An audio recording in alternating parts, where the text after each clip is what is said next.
Hello and welcome to Pathfinder. तो दोस्तों आज एनवायरनमेंट की स्टैटिक सीरीज की ये आखिरी क्लास है। तो जो दोस्त मुझसे पहली बार जुड़ रहे हैं आज इस क्लास में, उनके लिए मेरा नाम किंजल चौधरी है।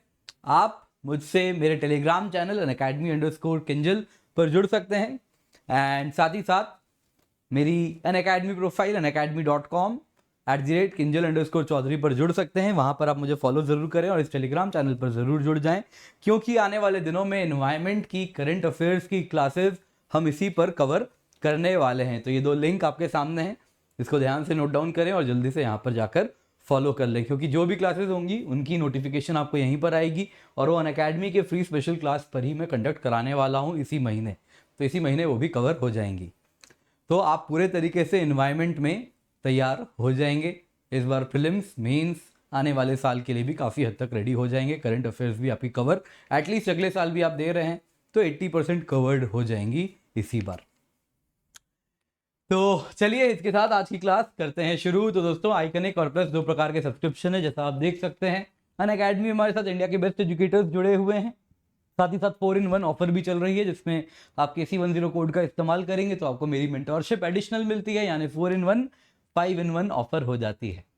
साथ ही साथ दोस्तों मेगा सब्सक्रिप्शन ऑफर भी चल रहा है। KC10 कोड का इस्तेमाल करें, आपको 20 बुक्स फिजिकल कॉपीज भी डिस्पैच हो जाएंगी, घर पहुंच जाएगी। साथ साथ दोस्तों जब भी आप KC10 कोड यूज करते हैं तो आपको 10% ऑफ मिलता है, यानी कि आपको जो प्राइसेस पे करनी होती है वो प्राइसेस आपको 10% ऑफ के बाद पे करनी होती है। तो आपको ये प्राइसेस पे करनी है प्लस या आइकनिक, आप जैसी भी सब्सक्रिप्शन लें। दोस्तों ऑप्शनल एंड GS के कॉम्बो पैकेजेस भी हैं, तो उसमें भी KC10 कोड का इस्तेमाल करें तो आपको 10% ऑफ मिल जाएगा। इसके सिवा आप अनअकैडमी सब्सक्रिप्शन चाहे UPSC, गेट, ESC किसी के लिए भी लें, आपको 10% ऑफ मिलेगी। साथ साथ दोस्तों नए बैचेस स्टार्ट हो चुके हैं, आप देख सकते हैं 5 मई से मेरा भी बैच स्टार्ट हो चुका है। तो GS बैच है, महिपाल सर का भी बैच आ रहा है और भी बहुत सारे नए बैचेस स्टार्ट हो चुके हैं। तो यही वक्त है ज्वाइन करने का, तो देर ना करें, ज्वाइन करें। साथ साथ दोस्तों फ्री टेस्ट सीरीज है, आप देख सकते हैं Pathfinder 2.0, rise and world affairs, तो जरूर इसको ज्वाइन करें। दोस्तों biggest and free scholarship test हर संडे को हो रही है अनअकैडमी कॉम्बैट नाम से, तो इसको जरूर आप हिस्सा बने और ज्वाइन करें। तो दोस्तों अब तक हमने क्या क्या कवर किया है? वाटर एक्ट कवर किया था, कल एयर एक्ट कवर किया था, एनवायरमेंट एक्ट कवर किया है एंड साथ साथ ओजोन डिप्लीटिंग सब्सटेंसेस रूल्स भी देख लिया था, वाइल्ड लाइफ प्रोटेक्शन एक्ट देखा था एंड फाइनली हमने energy conservation act and bureau of energy efficiency देखा था। दोस्तों आज जो हम कवर करेंगे सबसे पहला जो लॉ है दैट इज NGT एक्ट। तो स्क्रीन को देखिए, पूरा आपकी नज़र अब स्क्रीन पर रहेगी, तो मैं उसके सामने मिनिमल आने की कोशिश करूंगा, तो नोट डाउन करें, नोट्स बनाते चलें। तो दोस्तों नेशनल ग्रीन ट्रिब्यूनल एक्ट 2010 अगर आप देखें तो ये किसका आउटकम है? तो ये आउटकम है रियो समिट में हमने कुछ शपथ लिया था, हमने कुछ वचन दिया था देश दुनिया को। हमने वचन दिया था रियो समिट में 1992 में, याद है रियो समिट? तो जिसमें आपको याद होगा 21वीं सदी आने वाली थी, तो एजेंडा 21 डॉक्यूमेंट निकल के आया था। तो उसी रियो समिट में हमने दुनिया को वचन दिया था कि आने वाले दिनों में कोई भी इन्वायरमेंटल डैमेज होगी, कोई भी पोल्यूशन के विक्टिम होंगे, इन्वायरमेंटल डैमेज के विक्टिम होंगे, तो उनको उस डैमेज से, उस पोल्यूशन से जो भी नुकसान हो रही है उसका खामियाजा तो लोग भुगतेंगे, लेकिन उस साथ साथ उन लोगों को भी इनके साथ भी इंसाफ होना चाहिए। तो वो इंसाफ देने के लिए जो judicial and administrative remedies provide करनी है, उसके लिए NGT एक्ट का गठन किया गया था और एक ट्रिब्यूनल बनाया गया है, नेशनल ग्रीन ट्रिब्यूनल। तो ये नेशनल ग्रीन ट्रिब्यूनल आर्टिकल 21 के अंदर बनाई गई है एंड अगर आप देखें तो इसका उद्देश्य क्या है? Right to healthy environment. तो सिटीजन्स को हेल्दी एनवायरमेंट देनी है, आर्टिकल 21। तो आर्टिकल 21 कहती है, तो उसी के अंतर्गत NGT एक्ट के तहत NGT की गठन हुई है। तो NGT क्या स्टैट्यूटरी बॉडी है या कॉन्स्टिट्यूशनल बॉडी है? स्टैट्यूटरी बॉडी है, NGT एक्ट के थ्रू बनी है। पर अगर आपसे कोई पूछे it is enacted under the provisions of article 21, तो आप बोलेंगे यस यस, आर्टिकल 21 में राइट टू लाइफ में ही right to healthy environment include होती है और उसी के अंतर्गत इसको भी बनाया गया है as per NGT act, a law of parliament, hence it is a statutory body. ठीक है, नेक्स्ट अगर आप देखें तो ये NGT की अगर हम बात करें तो ये एक्ट ऑफ पार्लियामेंट से बनी है। पर्पस क्या है? जो भी केसेस हो रहे हैं एनवायरमेंटल इशू के, उन पर तुरंत का तुरंत फैसला हो सके। तो एनजीटी एक्ट कहती है कोई भी ऐसा केस होगा तो 6 महीने के अंदर अंदर with in 6 months of their appeal उसको डिस्पोज कर दीजिए, उसका फैसला हो जाना चाहिए, 6 महीने से ज्यादा नहीं, 6 months के अंदर फैसला आ जाना चाहिए। नेक्स्ट अगर आप देखें तो एनजीटी का ओरिजिनल ज्यूरिसडिक्शन होता है जब भी इन्वायरमेंटल डिस्प्यूट्स पे सब्सटैंशियल क्वेश्चन उठे तो क्या क्या है, किस किस एक्ट को एनजीटी कवर करेगी, अभी हम कवर करने वाले हैं। जल्दी से इस ट्रिब्यूनल के मेंबर्स देख लीजिए। तो इस ट्रिब्यूनल एनजीटी एक्ट कहती है मैक्सिमम मेंबर्स कितने हो सकते हैं। तो एनजीटी में जो मेंबर्स बैठ रहे हैं वो 2 प्रकार के बांटे जाते हैं, एक होते हैं जुडिशियल मेंबर्स, एक होते हैं एक्सपर्ट मेंबर्स। तो ये क्या हुए, जुडिशियल मेंबर्स यानी जो कभी जज वगैरह रह चुके हैं हाई कोर्ट के, है ना, तो इस प्रकार के जो जज वगैरह रह चुके हैं तो उनको जुडिशियल मेंबर कहेंगे। और एक्सपर्ट मेंबर्स कौन है, ये इन्वायरमेंटलिस्ट हैं, क्योंकि अब जज की देखिए नॉलेज तो लिमिटेड है।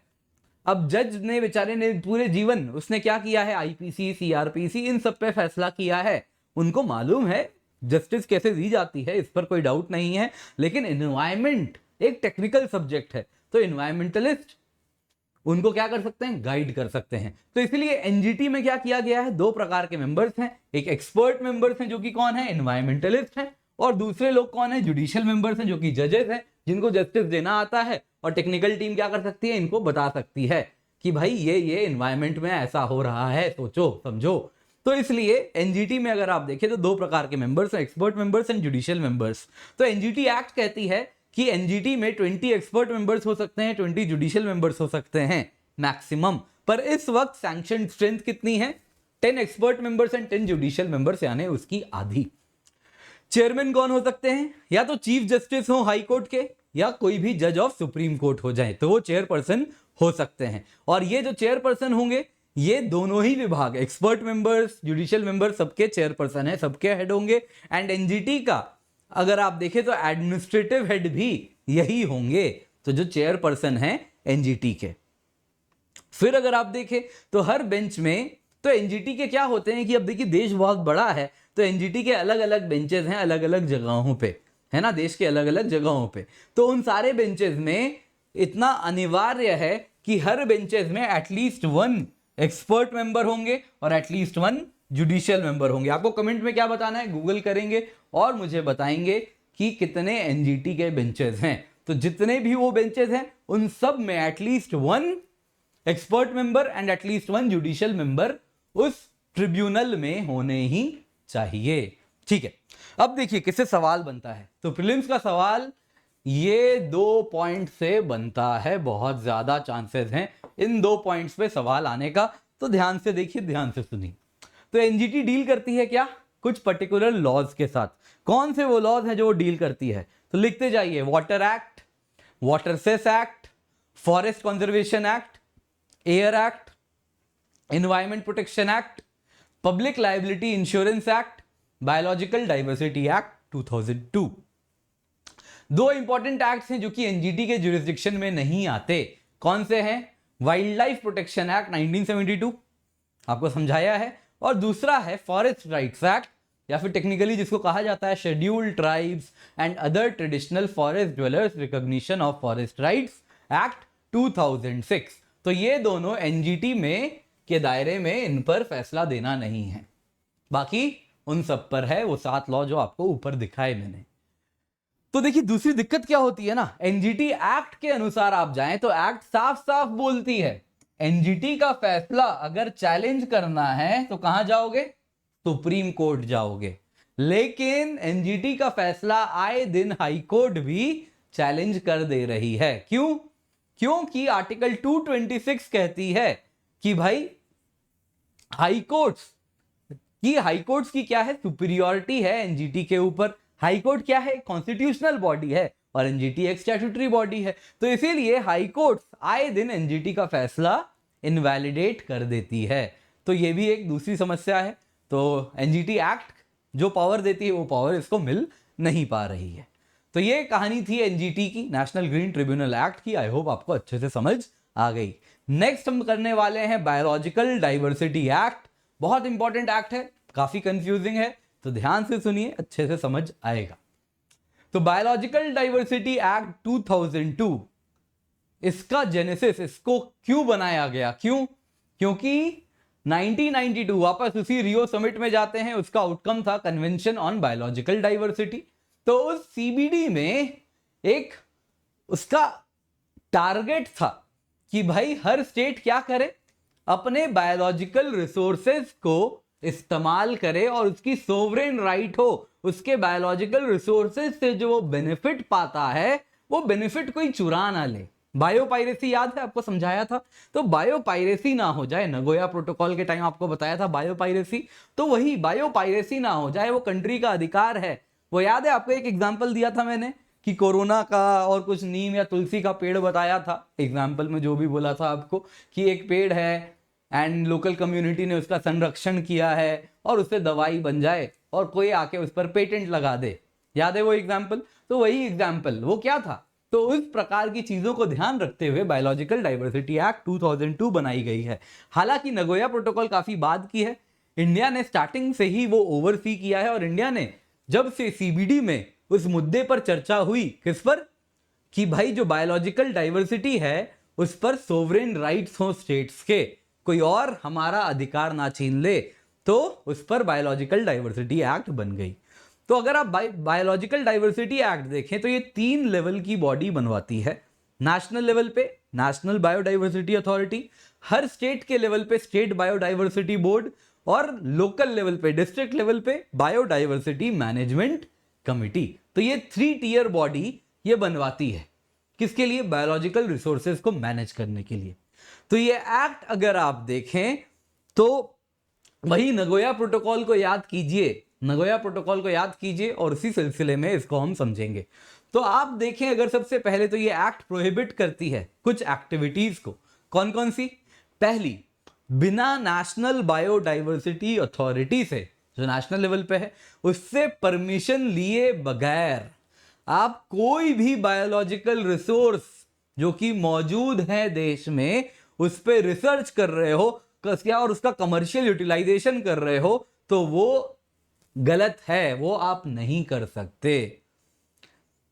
भले आप इंडिया के कंपनी हो या विदेश के हो, अगर आप कमर्शियल टारगेट से इंडिया के बायोलॉजिकल रिसोर्सेज पर रिसर्च कर रहे हो और उसको यूटिलाइज करने वाले हो, तो वो नहीं कर सकते। करना है तो किससे परमिशन लेके आओ? नेशनल बायोडाइवर्सिटी अथॉरिटी से। इसके सिवा आप कोई भी इंडिया की बायोलॉजिकल रिसोर्सेज पे किया गया रिसर्च है और उससे आपने अगर कोई रिजल्ट मिला आपको, तो वो रिजल्ट किसी को आप ट्रांसफर नहीं कर सकते, है ना। तो ये भी क्या है, अगर ऐसा करना है तो किससे परमिशन लो? नेशनल बायोडाइवर्सिटी अथॉरिटी से।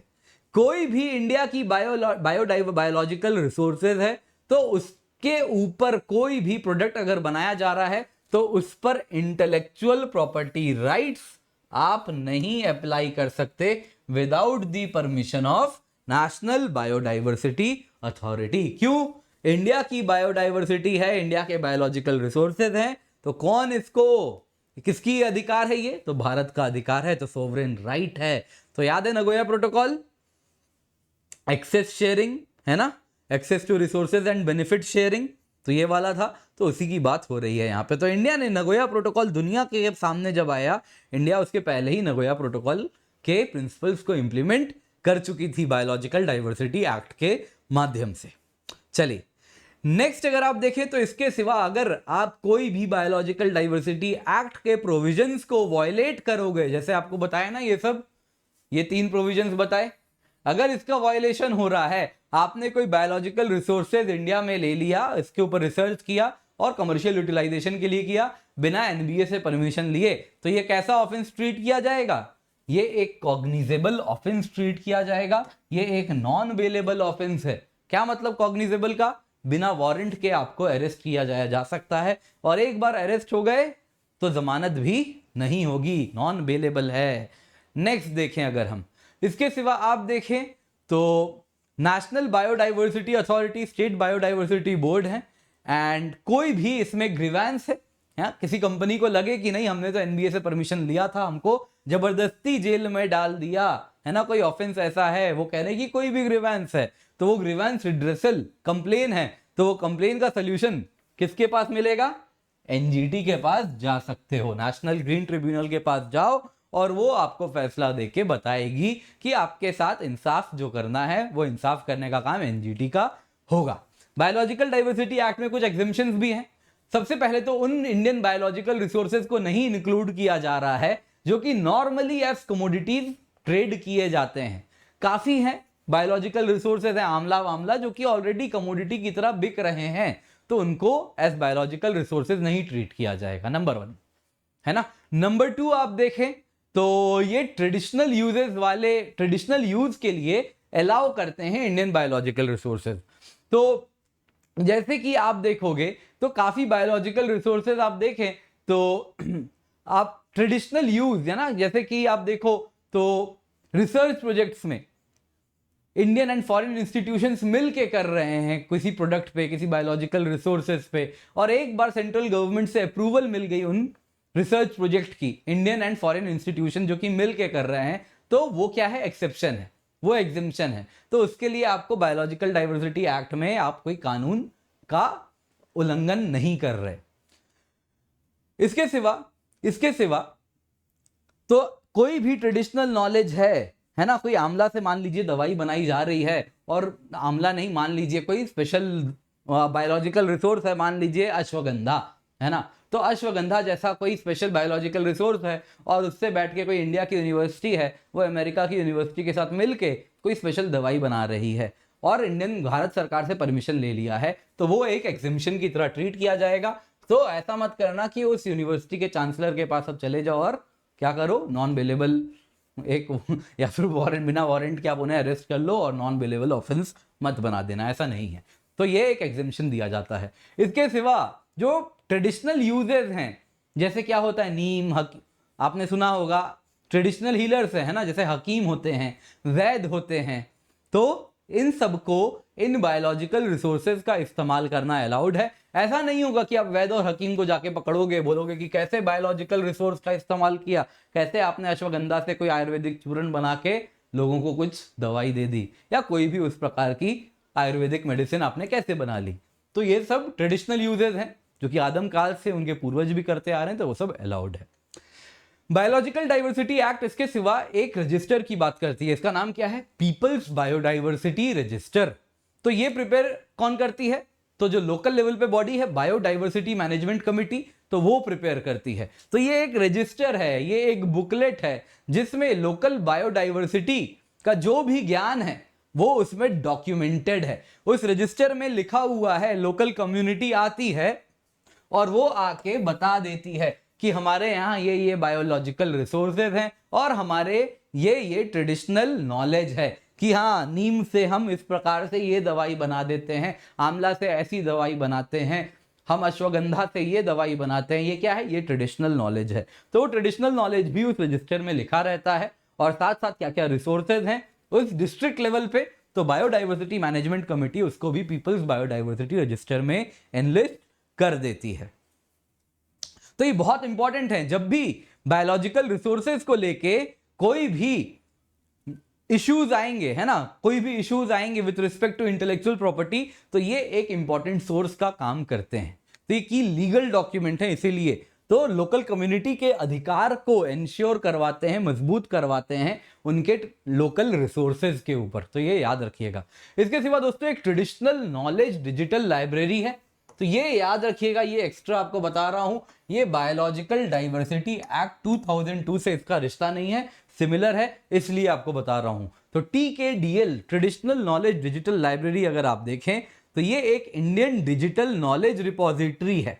क्या है? लाइब्रेरी है, एक डेटाबेस है जिसमें क्या है, इंडिया के जो भी मेडिसिनल प्लांट्स हैं उनको लिस्ट किया गया है, और उनके द्वारा जो ट्रेडिशनल नॉलेज है ना, उन मेडिसिनल प्लांट से क्या क्या दवाई लोकल नॉलेज से हम बना रहे हैं, उन सब का कच्चा चिट्ठा उसमें लिखा हुआ है। यानी कि ट्रेडिशनल नॉलेज डिजिटल लाइब्रेरी में क्या है कि एक डेटाबेस है जिसमें जितने भी आयुर्वेदिक प्रैक्टिशनर्स हैं, यूनानी के प्रैक्टिशनर्स हैं, सिद्ध के प्रैक्टिशनर्स हैं, उनकी जो भी दवाई की फॉर्म्युलेशन है वो जाके उसमें लिख देते हैं, उसमें जाके इंक्लूड करवा देते हैं कि नीम से ये इतने मात्रा में नीम मिलाओ, इतने मात्रा में ये डालो, इतने मात्रा में हल्दी डालो तो ऐसा दवाई बनेगा। तो ये क्या एक प्रकार की दवाई है। तो ये आपको डिजिटल नॉलेज रिपोजिटरी में उसका मेंशन आपको मिल जाएगा। तो ये 2001 में बनाई गई थी। किसने बनाया है इसको? तो council for scientific and industrial research CSIR ने किसके साथ मिलके? मिनिस्ट्री ऑफ आयुष, आज के टाइम में मिनिस्ट्री ऑफ आयुष, इनके साथ मिलके ये बनाया गया है। तो इसमें मेडिसिनल प्लांट एंड उनके फॉर्मुलेशंस जो कि इंडियन सिस्टम ऑफ मेडिसिन में इस्तेमाल किए जाते हैं उसका एक डेटाबेस है, उसी का नाम है ट्रेडिशनल नॉलेज डिजिटल लाइब्रेरी। इसके सिवा biological diversity act, biodiversity heritage sites भी सेक्शन 37 में, और section 37 of biological diversity act 2002 आप देखेंगे तो उसमें मेंशन है किसका? बायोडाइवर्सिटी हेरिटेज साइट का। तो ये कोई लोकेशंस हैं जो कि स्टेट गवर्नमेंट, याद रखिएगा सवाल इसी पे बनता है, कौन डिक्लेयर करती है? State government. Consultation with whom, किसके साथ? लोकल बॉडीज के साथ। तो स्टेट गवर्नमेंट लोकल बॉडीज के साथ मिलके फैसला कर सकती है और किसी इलाके को बायोडाइवर्सिटी हेरिटेज साइट की उपाधि दे सकती है और ऐसा घोषित कर सकती है यदि उनको लगे कि इस इलाके में वाइल्ड लाइफ स्पीशीज रिचनेस बहुत ज्यादा है, कोई पर्टिकुलर स्पीशीज एंडेमिक है, कीस्टोन स्पीशीज पाए जाते हैं, या फिर एस्थेटिकल वैल्यू बहुत अच्छी है, बहुत सुंदर है, कल्चरल राइट्स वहां पर हो रहे हो, कोई समाज है, कोई कम्युनिटी है, उसको वो आश्रय देती हो। तो कुछ भी ये सारे फैक्टर्स हो सकते हैं जिसके आधार पर किसी इलाके को बायोलॉजिकल डाइवर्सिटी एक्ट के सेक्शन 37 के अंदर आप बायोडाइवर्सिटी हेरिटेज साइट डिक्लेयर कर सकते हो। तो ढेर सारे बायोडाइवर्सिटी हेरिटेज साइट है, विकिपीडिया में जाइए देखिए, या फिर एनविस में जाइए, जाके देखिए, ढेर सारा आपको मिल जाएगा। तो नल्लूर टैमरिन ग्रोव बेंगलोर में है ना। वैसे ही आप देखोगे तो universal of agricultural sciences Bengaluru, वो खुद एक बायोडाइवर्सिटी हेरिटेज साइट की उपाधि उसको दे दी गई है। ऐसे ढेर सारा मिलेगा। माजुली असम में एक बायोडाइवर्सिटी हेरिटेज साइट है। तो ढेर सारा है, आपको याद नहीं हो सकता है, लेकिन सवाल इसी के ऊपर बनता है। तो बायोडाइवर्सिटी हेरिटेज साइट क्या है? स्टैट्यूटरी है। नंबर 1 किसके अंदर है? बायोलॉजिकल डाइवर्सिटी एक्ट के अंदर है। क्या भारत सरकार डिक्लेयर करती है? नहीं। कौन करती है? स्टेट गवर्नमेंट करती है। किससे कंसल्ट करके करती है? लोकल बॉडी से कंसल्ट करके बनती है। किसके अंदर है? सेक्शन 37 के अंदर है। तो बस यही याद आपको रखना है। चलिए, तीसरा है दोस्तों आज का जो एक्ट हम समझने वाले हैं। तो आज सारे भारी भारी एक्ट थे। तो तीसरा है दोस्तों फॉरेस्ट राइट एक्ट। तो फॉरेस्ट राइट्स एक्ट देखिए तो इसका टेक्निकल नाम क्या है? Scheduled tribes and other traditional forest dwellers recognition of forest rights act 2006। इसी को FRA या फिर फॉरेस्ट राइट्स एक्ट के नाम से भी जाना जाता है। तो अगर आप देखें तो ये एक्ट सबसे पहले तो अधिकार देती है ना, राइट्स देती है। किसको देती है जंगल का अधिकार? तो ये जंगल का अधिकार 2 प्रकार के लोगों को देती है। एक हो गया FDST। क्या है ये? फॉरेस्ट ड्वेलिंग शेड्यूल्ड ट्राइब्स, जंगल में रहने वाले, ड्वेलिंग मतलब रहने वाले, जंगल में रहने वाले शेड्यूल्ड ट्राइब्स के लोगों को। और दूसरा OTFD, ये क्या हो गया? Other traditional forest dwellers. अब जरूरी तो नहीं है जो जंगल में रह रहा हो वो शेड्यूल्ड ट्राइब कैटेगरी में ही आते हो। बहुत सारे कम्युनिटी ऐसे हैं जो कि जंगल में रह रहे हैं पिछले 100, 125, 200 सालों से, बट वो शेड्यूल्ड ट्राइब्स की कैटेगरी में नहीं आते। वो क्या कहलाएंगे? Other traditional forest dwellers. यदि वो ये प्रूव कर दे कि वो इस जंगल में सालों से, कई जनरेशन से रह रहे हैं, तो ये जंगल में अधिकार देती है रहने का। किनको? कुछ राइट देती है। किनको? FDST को यानी फॉरेस्ट ड्वेलिंग शेड्यूल्ड ट्राइब्स को, और OTFD को, अदर ट्रेडिशनल फॉरेस्ट ड्वेलर्स को। तो ये 4 प्रकार के राइट देती है। आइए इनको समझिए। तो सबसे पहला प्रकार का राइट है टाइटल राइट्स। तो ये इंडिविजुअल लेवल पे दिया जाता है। तो टाइटल राइट यानी लैंड टाइटल का राइट देना। तो आप अगर देखें तो ये forest dwelling scheduled tribes, other traditional forest dwellers, इनको right to ownership of land देती है। यानी कि इनको इंडिविजुअली जमीन एलोकेट कर देती है, सब्जेक्ट टू मैक्सिमम कितनी जमीन देगी? 4 हेक्टेयर। 4 हेक्टेयर से ज्यादा जमीन इनको नहीं दे सकती। तो 4 हेक्टेयर तक जमीन ये कम्युनिटी में इंडिविजुअली हर हाउस होल्ड को दे देती है। अगर वो ये प्रूव कर दे कि इतनी जमीन उन लोगों ने कल्टीवेट कर रहे हैं। ऐसा नहीं हो सकता कि वो 1 हेक्टेयर कल्टीवेट कर रहे हो और जब जमीन सरकार दे रही हो अंडर FRA तो वो बोले कि हमको 4 हेक्टेयर दे दो। बोले ऐसा नहीं होगा, वो बोले कि आप 1 हेक्टेयर कल्टीवेट कर रहे हो तो 1 हेक्टेयर ही मिलेगा मैक्सिमम। ऐसा मैक्सिमम कितना मिल सकता है? 4 हेक्टेयर। अगर वो परिवार 10 हेक्टेयर जमीन कल्टीवेट कर रहा हो, है ना, 10 हेक्टेयर कल्टीवेट कर रहा हो वो फैमिली, तो ऐसी होगी कि उस फैमिली में या फिर उस हाउस होल्ड को क्या होगा, बोले कि 10 हेक्टेयर तो नहीं मिलेगा, इसमें से 4 हेक्टेयर आपको मिल जाएगा। बट ये क्या है? इंडिविजुअल राइट है, टाइटल राइट है, आपको लैंड के ऊपर टाइटल मिल जाता है। नेक्स्ट देखते हैं। नेक्स्ट है दोस्तों कम्युनिटी राइट। कम्युनिटी राइट, तो कम्युनिटी राइट यानी इंडिविजुअल लेवल पे नहीं है, समाज को मिल रहा है, तो ये राइट है यूज राइट्स। अब देखिए ट्राइबल समाज में कुछ इलाके क्या होते हैं जो कि समाज के काम में आते हैं। क्या हो सकता है? वो हो सकता है ग्रेजिंग एरिया हो, जानवर जहां पे जाते हो, पशु क्या करते हो, चरने के लिए जिन इलाकों में जाते हो, या फिर हो सकता है ये वो जंगल हो जहां से ट्राइबल कम्युनिटी जाती हो, जाके फल वगैरह चुनती हो, या फिर जहां से बीड़ी के लिए तेंदू लीव्स, पत्ते चुनती हो। तो ये सब क्या है? माइनर फॉरेस्ट प्रोड्यूस जहां से मिलता हो और जाके उनको दुकान, बाजार में, हाट में बेचा करती हो। तो ये क्या है? तो ये कम्युनिटी राइट्स है। ऐसा नहीं बोल सकता ना कोई परिवार कि नहीं ये वाला पेड़ मेरा है, इतना पेड़ तुम्हारा है। ये कम्युनिटी राइट्स है, जो भी उस पेड़ से फल गिरा ये समाज का अधिकार है, उस गांव का वो जंगल है तो गांव का अधिकार हो गया। तो ये अधिकार भी फॉरेस्ट राइट्स एक्ट देती है। इसके सिवा तीसरा राइट देती है रिलीफ एंड डेवलपमेंट राइट। यदि मान लीजिए उस जंगल में किसी कारणवश उनको हटना पड़ गया, उनको डिस्प्लेस किया जा रहा है, फोर्सफुली निकाला जा रहा है, तो उनको अधिकार मिलता है रिहैबिलिटेशन का, उनको पुनर्निवास कराया जाना है। और इसके लिए उनको आप देखें तो फॉरेस्ट राइट्स एक्ट के तहत ये सरकार की जिम्मेदारी है उनको वापस पुनर्निवास कराया जाए। Number 3 relief and development rights भी उनको दिए गए हैं। एंड नंबर 4 है फॉरेस्ट मैनेजमेंट राइट, कि जो लोकल जो कम्युनिटी है, ट्रेडिशनल फॉरेस्ट ड्वेलर्स हैं, शेड्यूल्ड ट्राइब फॉरेस्ट ड्वेलर्स हैं, है ना, तो उन सभी को उस जंगल को मैनेज करने का अधिकार है कि वो उस जंगल को प्रोटेक्ट करें, कंजर्व करें, रीजनरेट करें और वहां के रिसोर्सेज को वापस मजबूत करें। तो ये भी अधिकार फॉरेस्ट राइट्स एक्ट उनको देती है। चैलेंजेस क्या है? नंबर 1, आजकल के टाइम में ईज ऑफ डूइंग बिजनेस का बड़ा चलन है, तो जिस वजह से क्या हो रहा है, तो काफी नए एक्ट्स आ रहे हैं। Compensatory afforestation act, draft forest policy आया है, विलेज फॉरेस्ट रूल्स आया है। इन सब में आप देखें तो फॉरेस्ट राइट्स एक्ट की कॉन्ट्रडिक्शन हुई है।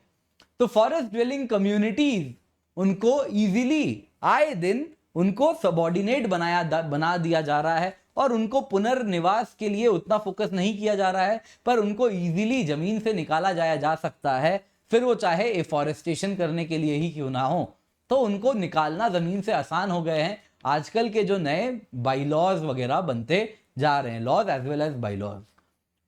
नेक्स्ट आप देखें तो फॉरेस्ट डिपार्टमेंट बिल्कुल नहीं चाहती कि फॉरेस्ट मैनेजमेंट राइट्स शेयर करना पड़े किसी के साथ, तो उनमें बहुत ज्यादा रेजिस्टेंस है फॉरेस्ट ब्यूरोक्रेसी में। वो नहीं चाहते ग्राम सभा के साथ पावर शेयरिंग करना पड़े उनको, है ना। तो ड्राफ्ट फॉरेस्ट पॉलिसी देखिए, उसमें आप देखेंगे तो फॉरेस्ट कमर्शियलाइजेशन पर फोकस है, पब्लिक प्राइवेट पार्टनरशिप मॉडल पर फोकस है। फॉरेस्ट ड्वेलर्स की कोई रिस्पॉन्सिबिलिटी ना कोई रोल दिया गया है फॉरेस्ट के मैनेजमेंट को लेके।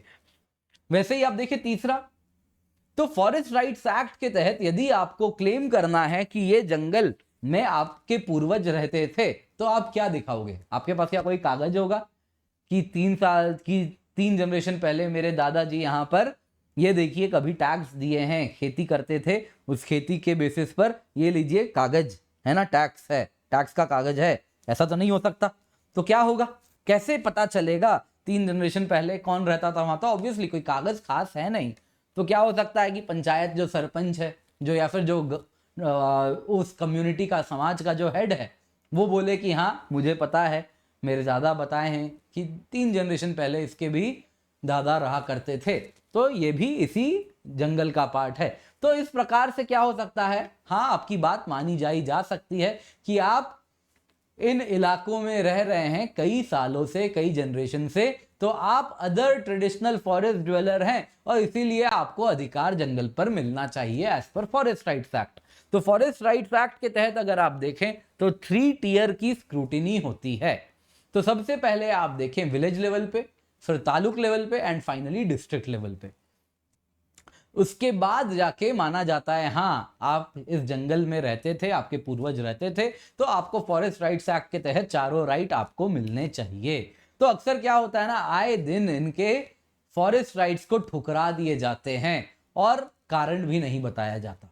तो कहते हैं कि नहीं नहीं आप नहीं रहते थे, आप प्रूव नहीं कर पाए, आपके पूर्वज यहाँ नहीं रहते थे, आप बाद में आए हैं, आप 20 साल पहले आए हैं, आप किसी दूसरे देश से, बॉर्डरिंग देश से आए हैं, आप पार्टीशन के बाद आए हैं। तो इन सारी बातों को अनुसार उन पर उनके राइट्स को रिजेक्ट कर दिए जाते हैं, उनके क्लेम्स को जंगल पे रिजेक्ट कर दिया जाता है। तो मिनिस्ट्री ऑफ ट्राइबल अफेयर्स ने कहा है साफ साफ कि भाई अगर स्टेट गवर्नमेंट्स को क्या करना है, अगर आप राइट्स को रिजेक्ट कर रहे हो तो कारण बताएं और साथ साथ अपील का भी मौका दें अगर उनको लगता है क्लेमेंट को कि भाई रिजेक्शन में कुछ गलती हुई है। तो एज अ ट्राइबल मुझे क्या होना चाहिए, अपील करने का अधिकार होना चाहिए। लेकिन ये सब में कुछ भी नहीं हो रहा। चलिए नेक्स्ट दोस्तों, कंपनसेटरी एफॉरेस्टेशन फंड 2016। तो अगर आप देखें कंपनसेटरी एफॉरेस्टेशन फंड एक्ट 2016 में सेंटर ने पास किया था और 2018 में ये नोटिफाई हो जाता है। तो क्या पर्पस है, जब भी कोई जंगल डाइवर्ट किया जाए, चाहे माइनिंग के लिए हो, इंडस्ट्री के लिए हो, प्लांट किसी भी प्रकार के इकोनॉमिक यूज के लिए हो, तो जितना जंगल डाइवर्ट किया जा रहा है उसका कंपनसेशन में कोई जंगल लगाया जाए। अब वो कितना हो सकता है, यदि वो जंगल, यदि जो एफॉरेस्टेशन हो रही है वो किसी नॉन फॉरेस्ट लैंड में हो रही है, तो जितना जंगल आपने हटाया है, यानी मान लीजिए 10 हेक्टेयर का जंगल मैंने काटा, तो 10 हेक्टेयर का नॉन फॉरेस्ट लैंड में मुझे वापस जंगल पौधे पेड़ लगा देने हैं। या फिर मान लीजिए मुझे नॉन फॉरेस्ट लैंड 10 हेक्टेयर का नहीं मिला, तो मैं क्या करूंगा, तो उस केस में बोलेंगे अच्छा जंगल तो देखा है, जंगल में कुछ पैच होगा जो कि डिग्रेडेड होगा, है ना, कि कुछ पैच होगा जहां पे जंगल कमजोर है, कैनोपी कवर नहीं है, पेड़ अब ज्यादा बचे नहीं है, वो स्क्रब में कन्वर्ट होता जा रहा है, कैनोपी कवर कम होती जा रही है, जंगल के पेड़ क्या है कमजोर होते जा रहे हैं, तो क्या डिग्रेडेड फॉरेस्ट लैंड है, काफी इरोजन हो गई है।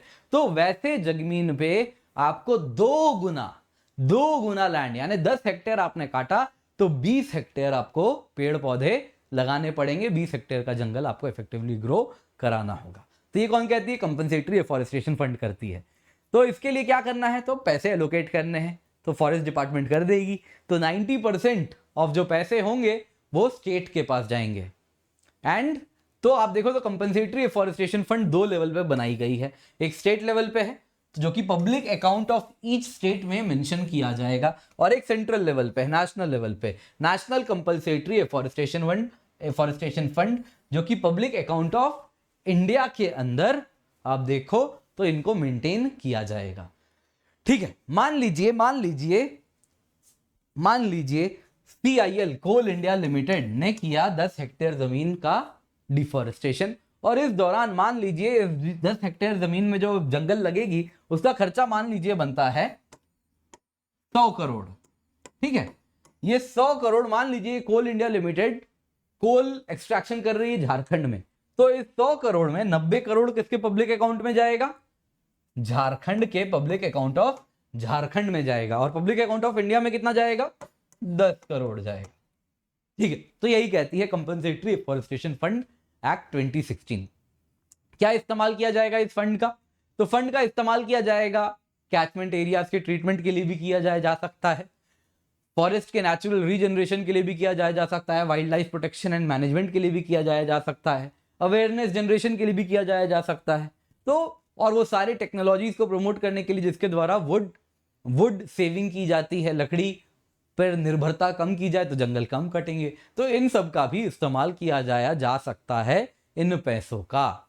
ठीक है, तो नेक्स्ट, तो ये आपको याद रखना है। तो public account of India, public account of each state, तो ये सवाल बन सकता है कि कंपनसेटरी एफॉरेस्टेशन फंड के पैसे क्या कंसोलिडेटेड फंड ऑफ इंडिया में जाते हैं, नहीं। क्या वो consolidated fund of each state में जाते हैं, नहीं। किस में जाते हैं, पब्लिक अकाउंट में जाते हैं। तो ये एक पॉसिबल सवाल हो सकता है जो आपको जानना है। तो कंपनसेटरी एफॉरेस्टेशन फंड से एफॉरेस्टेशन होगी तो हमारा एनडीसी भी है, नेशनली डिटरमिन्ड कंट्रीब्यूशन है 2.5 से 3 ट्रिलियन कार्बन टन, तो वो भी हम अचीव कर पाएंगे। चलिए फाइनली हम देखने वाले हैं कोस्टल रेगुलेशन जोन नोटिफिकेशन 2018। तो सीआरजेड अगर आप देखें तो एनवायरमेंट प्रोटेक्शन एक्ट 1986 के अंदर नोटिफाई होती है। तो सबसे पहले किसके अंदर ये नोटिफाई होती है? पहला सवाल, एनवायरमेंट प्रोटेक्शन एक्ट 1986 के अंदर। पर्पस क्या है? जो कोस्टल एरिया है उनका डेवलपमेंट हो सके। नंबर 2 सवाल, इसको किसने रिकमेंड किया था? शैलेश नायक कमेटी ने रिकमेंड किया था। चले ऑब्जेक्टिव्स क्या है? कॉमन सेंस, कोस्टल एरिया है, आने वाले दिनों में क्लाइमेट चेंज होगी, है ना, साइक्लोन वाइक्लोन इनकी इंटेंसिटी बढ़ने वाली है, ओशन गर्म हो रहा है, ज्यादा से ज्यादा साइक्लोन बनेंगे, नेचुरल हैजार्ड्स आ रहे हैं, सी लेवल राइज होगी, तो उन सब के बावजूद कैसे इन इलाकों को सस्टेनेबली डेवलप किया जाए, तो ये कौन करेगी? कोस्टल रेगुलेशन जोन में इसका जिक्र आपको देखने मिलेगा। तो साथ साथ क्या करना है? बायोडाइवर्सिटी भी कोस्टल इलाकों की प्रोटेक्ट करनी है, और जो लोकल कम्युनिटी है ना, फिशरमैन कम्युनिटी वहां रहती है, जो गांव बसे हुए हैं, उनकी लाइवलीहुड सिक्योरिटी भी इंश्योर करवानी है। तो ये सब कैसे अचीव करोगे? तो ये सब ऑब्जेक्टिव है सीआरजेड की। तो सीआरजेड क्या करती है? कोस्टल इलाकों को 4 जोन में बांटती है। पहला तो हो गया सीआरजेड 1। ये कौन सा हो गया? Highly ecologically sensitive area like mangroves, like coral reef. तो ये सब क्या है? सीआरजेड 1। सीधा आंख बंद किया, कोरल रीफ है, क्या हो गया वो? सीआरजेड 1। मैंग्रोव इलाका क्या है? आंख बंद करके सीआरजेड 1। तो इन इलाकों में कोई भी कंस्ट्रक्शन प्रोजेक्ट अलाउड नहीं है, एक्सेप्ट जो स्ट्रेटेजिकली बहुत इंपॉर्टेंट है, एटॉमिक पावर प्लांट्स, डिफेंस, तो वो सब इंपॉर्टेंट है, तो वो अलाउड है, अदरवाइज और कोई प्रोजेक्ट इन इलाकों में अलाउड नहीं होगी। नेक्स्ट है दोस्तों सीआरजेड 2। तो शहरी इलाकों में सीआरजेड 2 होता है। तो सीआरजेड 2 क्या बोलती है? ये साफ साफ बोलती है कि भाई मान लीजिए ऑलरेडी जब तक सीआरजेड आया तो उससे पहले ऑलरेडी रोड्स तो थे ही ना उन इलाकों में, तो जो शहरों में जो रोड्स बन चुके हैं, मान लीजिए ये समुद्र है, मान लीजिए ये समुद्र है, जो रोड बने हुए हैं, तो रोड के सी वर्ड साइड में समुद्र वाले तट, समुद्र वाले तरफ कोई भी कंस्ट्रक्शन प्रोजेक्ट अलाउड नहीं होगा। जो भी प्रोजेक्ट अलाउ है अब रोड के समुद्र के दूर वाली साइड पे ही अलाउड होने वाला है। इसके सिवा जो फ्लोर स्पेस इंडेक्स नॉर्म्स हैं वो फॉलो किए जाने हैं। चलिए नेक्स्ट है सीआरजेड 3। सीआरजेड 3 रूरल एरियाज में एप्लीकेबल है। तो सीआरजेड 3 कहती है कि भाई यहां पे कोई भी कंस्ट्रक्शन अलाउड नहीं है हाई टाइड लाइन से 200 से 500 मीटर की दूरी तक। कोई भी कंस्ट्रक्शन प्रोजेक्ट्स अलाउड नहीं है हाई टाइड लाइन से 200 से 500 मीटर की दूरी तक। क्या हो गया ये देखिए सिंपल शब्दों में आप देखिए क्या कहना चाह रहा है।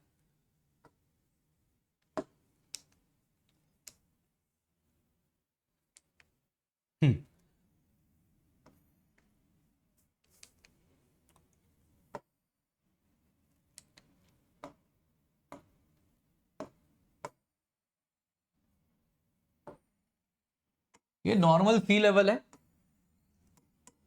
ये हाई टाइड लेवल, ये लो टाइड लेवल, ठीक है। तो नॉर्मल हाई टाइड लेवल है, तो हाई टाइड लेवल से मान लीजिए ये वाला मार्क है जमीन का 200 मीटर। तो हाई टाइड लेवल से 200 मीटर तक कोई भी कंस्ट्रक्शन प्रोजेक्ट अलाउड नहीं है गांव वाले एरिया में। ऐसा क्या कहती है सीआरजेड नोटिफिकेशन? सीआरजेड नोटिफिकेशन कहती है क्योंकि ये इलाका किस में आ जाता है? सीआरजेड 3 में आ जाता है, तो वहां पे कंस्ट्रक्शन प्रोजेक्ट्स अलाउड नहीं है। नेक्स्ट आप देखिए सीआरजेड 4, ये क्या कहती है कि कोई भी इलाका, ये कौन सा इलाका है? कोई भी इलाका जो कि लो टाइड लेवल से लेके 12 नॉटिकल माइल्स तक समुद्र में है ना, समुद्री इलाका, तो वो किस में इंक्लूड हो जाएगा? सीआरजेड 4 में। समुद्र में जो भी इलाका है 12 नॉटिकल माइल तक, 12 नॉटिकल माइल तक समुद्र में ढका रहता है, वो किस में चला जाएगा? आंख बंद करके उसको डाल दो सीआरजेड 4 में। तो इसमें कुछ रिसेंट चेंजेस हुए हैं, तो आइए देखिए 2018 में क्या क्या चेंजेस हुए हैं। सबसे पहला चेंज आया है सीआरजेड 2 को लेके, यानी अर्बन एरियाज को लेके। तो अर्बन एरियाज में पहले जो फ्लोर स्पेस इंडेक्स थी वो फ्रीज कर दी गई थी।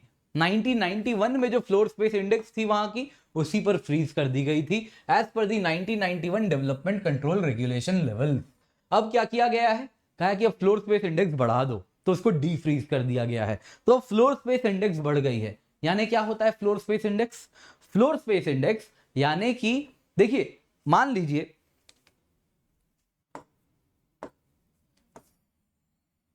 मान लीजिए ये एक जमीन है, ठीक है, मान लीजिए जमीन है 100 मीटर स्क्वायर की, 10 बाई 10 मीटर की जमीन है, 100 मीटर स्क्वायर की ये जमीन है। तो फ्लोर स्पेस इंडेक्स कहती है, मान लीजिए यहां की एफएसआई है, ये जहां पे लाई करता है उस रीजन की एफएसआई है 3। मतलब क्या हो गया, आप 100 मीटर स्क्वायर पे बिल्डिंग पे जब फ्लोर्स खींच रहे होगे तो मैक्सिमम आप कितना कारपेट एरिया पुल कर सकते हो, 300 मीटर स्क्वायर। मान लीजिए इस 100 मीटर स्क्वायर में इन शॉर्ट मतलब ये मैंने बिल्डिंग और ये उसका पार्किंग है ना, ये पार्किंग, ये कॉमन प्लॉट एरिया, ये प्लेग्राउंड और ये सब कुछ एंट्रेंस, ये सब हो गया। ये कितना हुआ 50 मीटर स्क्वायर। तो 50 मीटर स्क्वायर यानी मैं कितने फ्लोर खींच सकता हूं, 6 फ्लोर्स। ये कब, जब फ्लोर स्पेस इंडेक्स 3 है। अगर फ्लोर स्पेस इंडेक्स 2 होता तो मैं कितने फ्लोर खींच पाता, 4। अगर 1 होता तो मैं कितना खींच पाता, 2। समझ आया क्या है फ्लोर स्पेस इंडेक्स। तो यही है, तो फ्लोर स्पेस इंडेक्स क्या हो गए, डी फ्रीज कर दिया गया है, नॉर्मल आज के टाइम के लेवल पे आ गए हैं, तो फ्लोर स्पेस इंडेक्स बढ़ गई है, तो अब ऊंचे ऊंचे बिल्डिंग खींचे जाए जा सकते हैं इन इलाकों में। नेक्स्ट CRZ3 मेजर चेंज आया है रूरल एरियाज में। क्या किया गया है, रूरल एरियाज को 2 प्रकार के कोस्टल रेगुलेशन जोन में बांट दिया गया है, CRZ3A, CRZ3B में। तो इस वजह से क्या हो गई है, तो CRZ3A कौन सा एरिया है, ये वो इलाके हैं, वो गांव हैं जो कि जिनकी पॉपुलेशन डेंसिटी हाई है, किससे, 2161 पर स्क्वायर किलोमीटर से ज्यादा है, ठीक है। तो अगर उससे ज्यादा है तो यहां पे जो नो डेवलपमेंट जोन था, जो कि पहले 200 मीटर तक था, CRZ नोटिफिकेशन 2011 में क्या कहती थी कि हाई टाइड लेवल से 200 मीटर तक कोई भी डेवलपमेंट नहीं होगा, बोला वो 200 मीटर तक नहीं, अब वो बस 50 मीटर तक है, बस हाई टाइड लेवल से 50 मीटर तक नो डेवलपमेंट जोन, बाकी 50 मीटर के आगे डेवलपमेंट करो। CRZ3B क्या कहती है, ये जो कि कम, थोड़ी जिनकी पॉपुलेशन डेंसिटी बिलो 2161 पर स्क्वायर किलोमीटर है एज पर दी सेंसस ऑफ 2011, ये कहती है कि भैया चलो यहां पे ना आज भी सेम कंटिन्यू रहेगा, no development zone 200 metre onwards तक रहेगी। यानी हाई टाइड लेवल से 200 मीटर तक, जो हाई टाइड लेवल है, ये हाई टाइड लेवल है, तो इस हाई टाइड लेवल से ये 200 मीटर, तो इस इलाके तक इतना इलाका नो डेवलपमेंट जोन हो गया, तो ये कंटिन्यू किया जाएगा। इसके सिवा कुछ चेंजेस आए हैं, टूरिज्म इंफ्रास्ट्रक्चर बनाई जानी अलाउड है, तो टेम्पररी टूरिज्म फैसिलिटी बनाया जा सकता है, टॉयलेट ब्लॉक, चेंजिंग रूम्स, ये सब बना सकते हैं। कितने, हाई टाइड लेवल से 10 मीटर दूरी एटलीस्ट मेंटेन करनी होगी, 10 मीटर की दूरी पे आप ये सब बना सकते हो, टूरिज्म इंफ्रास्ट्रक्चर बना सकते हो। इसके सिवा CRZ क्लियरेंस भी काफी स्ट्रीमलाइन कर दी गई है, सिर्फ CRZ1, CRZ4, CRZ1 यानी कि इकोलॉजिकली सेंसिटिव एरिया, CRZ4 यानी समुद्री इलाका, टेरिटोरियल वाटर्स, है ना, ये समुद्री इलाका जो कि है भारत, जो कि समुद्र है, तो उन इलाकों में कोई भी डेवलपमेंट प्रोजेक्ट होना है तो उसकी परमिशन भारत सरकार की MOEFCC देगी, ministry of environment forest climate change. बाकी CRZ2, CRZ3 वाले इलाके में कुछ भी प्रोजेक्ट आ रही है तो उसके लिए क्लियरेंस कौन देगा, CRZ clearance state coastal zone management authority देगी। तो ये कौन दे रहा है, तो ये भी चेंजेस आ गए हैं। तो अब क्या होगा, पॉलिसी में ईज ऑफ डूइंग बिजनेस है, मल्टीपल क्लियरेंस नहीं है, स्टेट लेवल पे ही क्लियरेंस मिल जाएगी, तो मल्टीपल विंडोज जाने की जरूरत नहीं है, सिंगल विंडो क्लियरेंस हो जाएगा। तो ये सारी चीजें। इसके सिवा आइलैंड से तो 20 मीटर तक नो डेवलपमेंट जोन है, आइलैंड में बाय डिफॉल्ट रहेगा। तो ये है, तो ये क्या था, नोटिफिकेशन में जो चेंजेस आए हैं CRZ में, ये भी कवर हो जाता है। तो दोस्तों इसके साथ as promised environment static cover होती है, कंप्लीट एनवायरमेंट स्टैटिक हो गई है, एंड अब करंट अफेयर स्टार्ट करने वाले हैं। तो आपको क्या करना है, unacademy_kinjal टेलीग्राम चैनल है, ज्वाइन कीजिए, वहाँ पे आपको मैं नोटिफिकेशन दे दूंगा जैसे ही इन्वायरमेंट की करंट अफेयर्स की क्लास आएगी। साथ ही साथ जल्दी यहाँ पे एग्रीकल्चर टॉपिक भी कवर होने वाला है, तो मैं कवर कराऊंगा, तो जल्दी उसको भी कवर करेंगे। बाकी इसकी PDF तो आई होम प्रीटी श्योर आपको मिल चुकी है, तो उसको देखें। बाकी जब भी आए यूज़ द कोड KC10, क्योंकि इसे सिर्फ और सिर्फ 10% ऑफ नहीं है, जैसा मैं हमेशा कहता हूँ, बेस्ट मेंटरशिप मिलेगी, डायरेक्ट हैंड होल्डिंग मिलेगी, बेस्ट नोट्स मिलेंगे, और जो गाइडेंस है वो सारे सब्जेक्ट्स ऑफ GS ऐसे एंड ज्योग्राफी ऑप्शनल को कवर करती है। तो इसके साथ एनवायरनमेंट स्टैटिक पार्ट खत्म होती है। करंट अफेयर्स में अनअकैडमी के फ्री स्पेशल क्लास में होने वाली है, सबके लिए फ्री ऑफ कॉस्ट अवेलेबल होगी, तो उसमें आप ज़रूर जुड़ें। तो thank you so much for joining, have a great day and I hope आप सभी के लाइफ में इसका बहुत पॉजिटिव इम्पैक्ट हो एंड आप सभी के जो सपने हैं उसको पूरे करने में ये एक इम्पॉर्टेंट रोल प्ले करे।